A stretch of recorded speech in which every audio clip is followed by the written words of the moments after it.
Kain tayo ulit. Hi mga ma'am! Pumunta nga pala kami nakikasal dito sa may relatives namin dito sa may Benguet. Siyempre kapag may kasalan may kainan. At saktong-sakto nga yung dating namin dahil kakatapos pa lang ng kasal. At habang hinihintay namin pumasok yung kinasal doon sa may reception, pinag-video ko muna si Nanay Rose. Una nga pinapasok itong magagandang dilag at yung mga partner nila. Sumunod na rin pumasok tong parents nila. At requirements pa nga na kailangang sumayaw. Kaya ayan, tingnan nyo naman si father, sumayaw pa nga. At pagkatapos pumasok na ang lahat, ito na ang pinaka-exciting part, kainan na. At ito ang hindi nawawala sa ganitong okasyon, ang pinaka-traditional na watwat. Tingnan nyo naman, napakasagana ang karne. Ang laki-laki ng slice at ang taba-taba. Siyempre, hindi ko yun kinaya, kaya yung maliliit lang yung kinain ko. Meron naman tayong tinatawag na Sharon, kaya yun, shinaron na namin. Kaya naman, for today's video, kakain ulit tayo. Maghapon nga rin ang selebrasyon, kaya ito sumilip pa kami. Kapag ganitong kasalan, siyempre, hindi nawawala yung sisiwit, kaya ayan, nagsayaw-sayaw pa sila. Sayang nga lang dahil hindi namin na videohan na sumayaw si Nanay Rose. At dahil nga hindi pa kami pinauwi ng tito ko at may pakain pa nga ulit, syempre hindi na kami tumanggi. Sayang din ang grasya, diba?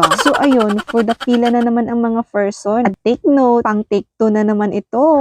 What pa more? Putok-batok later. At yan na nga yung mga pinsan ko at saka si auntie. Nauna na sila sa pila. Kastoy tinagmayat nga pila, di makaiyawid ka tinagadunga what. At dato yun aje, winatuhat mi in babad kuntisoy. Tinimpla akmat tanti paminta, laurel, kin rosemary nga mulak. Padak nang kami gayam tatata dati gold mi. Dayto ini di may bagbaga nga gold, di sibuyas. So ang inikakmutan Imbag na lang talim makamutan tatan piman. Iso nga nakapag sibuyas kami mutan. Kung nakgarod makaluto akmat ng oray awan ti sibuyas na Nung gaputa at damot ti sibuyas ay kot ikan tayo mutan Datoy nga rod di gold mi. No kaya't yung matinalaklaka nga sibuyas, ichatnak lang talakwan kayo. Naluto nga ro dun joy what datoy ni. Diyos ko po, makitkitak pay lang mabisbisinak manan.